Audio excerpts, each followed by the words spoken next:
বাটা, half চামচ মরিচের গুঁড়ো, হাফ চামচ ধনিয়া গুঁড়ো এবং স্বাদ মতো লবণ দিয়ে আলুটাকে মশলার সাথে খুব সুন্দর করে কষিয়ে নেব।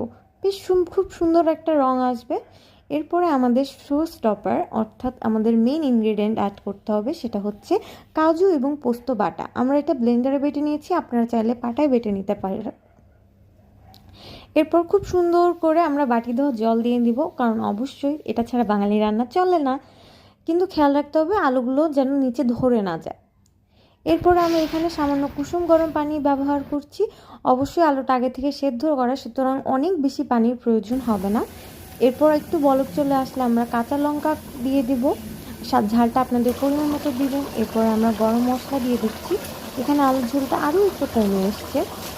এরপরে যখন ঝোলটা আরও একটু ঘন হয়ে যাবে, তখন আমরা ব্যবহার করব সামান্য চিনি। চিনিটা আপনাদের স্বাদ মতো ব্যবহার